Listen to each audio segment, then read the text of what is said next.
Shalom rekan-rekan gerakan pemuda. Kembali kita akan merenungkan firman Tuhan. Sebelum itu marilah kita berdoa. Ya Allah yang maha baik, curahkanlah rahmat-Mu agar anak-anak-Mu bisa dan mampu untuk belajar firman-Mu. Haleluya, amin. Teman-teman, bacaan kita pada hari ini terambil dari Imamat 19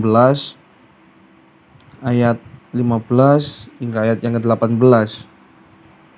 Janganlah kamu berbuat curang dalam peradilan, janganlah engkau membela orang kecil dengan tidak sewajarnya, dan janganlah engkau terpengaruh oleh orang-orang besar, tapi engkau harus mengadili orang sesamamu dengan kebenaran.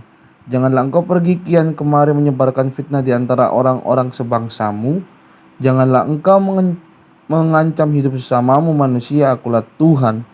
Janganlah engkau membenci saudaramu di dalam hatimu, tetapi engkau harus berterus terang menegur orang sesamamu, dan janganlah engkau mendatangkan dosa kepada dirimu karena dia. Janganlah engkau menuntut balas dan janganlah menaruh dendam terhadap orang-orang sebangsamu, melainkan kasihilah sesamamu manusia seperti dirimu sendiri. Akulah Tuhan. Rekan-rekan gerakan pemuda, kalau nantinya orang Israel akan menjalani hidup di tanah Kanaan, dari awal Tuhan sudah mengaruniakan berbagai peraturan dan ketetapannya. Semua peraturan dan ketetapan bukan hanya menyangkut tata cara hidup, keagamaan, dan ritual ibadah, tapi juga mengenai arahan kehidupan sosial, yang semuanya tidak terlepas dari ungkapan ketaatan pada Tuhannya. Segala ketentuan etika dan relasi kemanusiaan ditempatkan dalam bingkai keagamaan Israel. Israel kelak hidup menetap di tanah Kanaan.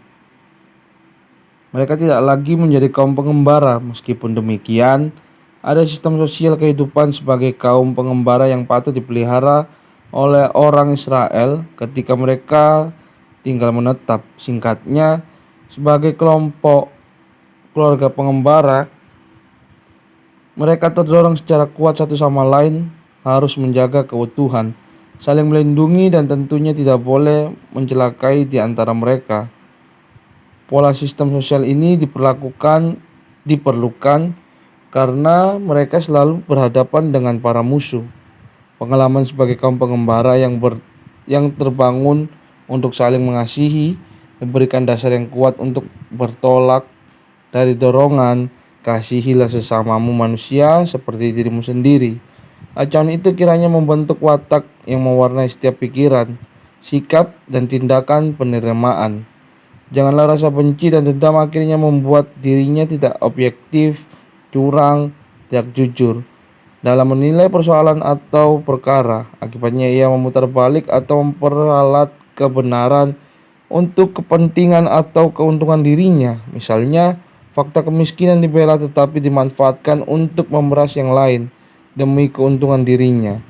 Kesadaran pada sikap kasihilah sesamamu manusia seperti dirimu sendiri membimbing dirinya untuk tidak akan memanfaatkan sesama sekaligus mencelakai orang lain. Marilah sikap itu menjadi kebiasaan yang kita mulai dari keluarga dan persekutuan keluarga Allah. Di sana saling memelihara dan menguatkan. Demikian teman-teman renungan kita pada hari ini. Mari kita tutup dengan berdoa. Ya Roh Kudus, tolonglah hamba-Mu menjaga keutuhan keluarga dan persekutuan dengan rela mengampuni serta tidak memanfaatkan sesama demi keuntungan diri sendiri. Amin.